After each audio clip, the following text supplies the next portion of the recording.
आज के समय में क्लाइमेट चेंज यानी जलवायु परिवर्तन एक बहुत बड़ा मुद्दा बन चुका है। पहले मौसम अपने समय पर बदलता था, गर्मी, सर्दी और बारिश सब सही समय पर आती थी। लेकिन अब मौसम का कोई भरोसा नहीं रहा। कभी बहुत ज्यादा गर्मी पड़ती है तो कभी अचानक भारी बारिश या ठंड बढ़ जाती है। यही जलवायु परिवर्तन का असर है। जलवायु परिवर्तन का सबसे बड़ा कारण है इंसानों की गतिविधियां। हम लगातार पेड़ों को काट रहे हैं, फैक्ट्रियों से धुआं निकल रहा है, गाड़ियों से प्रदूषण फैल रहा है। फॉसिल फ्यूल जैसे कोयला, पेट्रोल, डीजल का ज्यादा इस्तेमाल होना, बिजली बनाने, गाड़ियां चलाने और फैक्ट्रियों में कोयला और तेल जलाया जाता है। इससे सबसे ज्यादा कार्बन डाइऑक्साइड निकलती है जो धरती को गर्म करती है। बड़ी इंडस्ट्री और फैक्ट्रियां बहुत ज्यादा प्रदूषण फैलाते हैं। ये छोटे छोटे घरेलू कामों से कई गुना ज्यादा नुकसान करते हैं। पेड़ कार्बन को सोखते हैं, लेकिन जब बड़े पैमाने पर जंगल काटे जाते हैं तो ये संतुलन बिगड़ जाता है। कृषि और पशुपालन, गाय भैंस से मीथेन गैस निकलती है जो कार्बन डाइऑक्साइड से भी ज्यादा खतरनाक होती है। जनसंख्या और ज्यादा खपत, ओवर कंजम्पशन, जितना ज्यादा हम इस्तेमाल करेंगे ऊर्जा, प्लास्टिक, संसाधन, उतना ही ज्यादा प्रदूषण होगा। इन सब कारणों से हवा में कार्बन डाइऑक्साइड जैसी गैसें बढ़ रही हैं। ये गैसें धरती के तापमान को बढ़ाती हैं, जिससे ग्लोबल वार्मिंग होती है।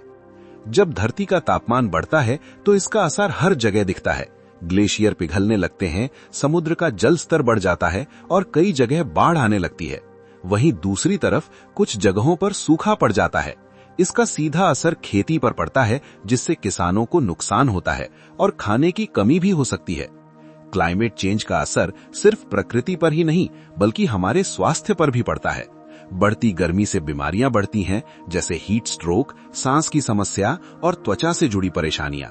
साफ हवा और पानी मिलना भी मुश्किल होता जा रहा है।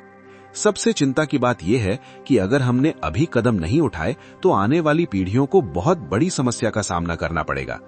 कोयले और तेल से हटकर सोलर और विंड एनर्जी पर जाना। जब तक बिजली साफ तरीके से नहीं बनेगी तब तक समस्या बनी रहेगी। इलेक्ट्रिक वाहन और पब्लिक ट्रांसपोर्ट को बढ़ावा, गाड़ियों से निकलने वाला धुआं कम करना जरूरी है, लेकिन ये बड़े स्तर पर होना चाहिए। इंडस्ट्री पर सख्त नियम, फैक्ट्रियों को कम प्रदूषण करने के लिए मजबूर करना होगा। जंगलों की सुरक्षा और बड़े स्तर पर पेड़ लगाना, सिर्फ कुछ पेड़ नहीं बल्कि बड़े पैमाने पर जंगल बचाने होंगे। लाइफस्टाइल में बदलाव, कम प्लास्टिक, कम वेस्ट, जरूरत के हिसाब से चीजें खरीदना। ये छोटे कदम मिलकर असर जरूर डालते हैं, लेकिन अकेले काफी नहीं है। अंत में ये समझना जरूरी है कि ये धरती सिर्फ हमारी नहीं है बल्कि आने वाली पीढ़ियों की भी है। अगर हम आज इसका ध्यान नहीं रखेंगे तो कल बहुत देर हो जाएगी। इसलिए आज से ही छोटी छोटी अच्छी आदतें अपनाएं और क्लाइमेट चेंज को रोकने में अपना योगदान दें। यही हमारी जिम्मेदारी है और यही हमारी सबसे बड़ी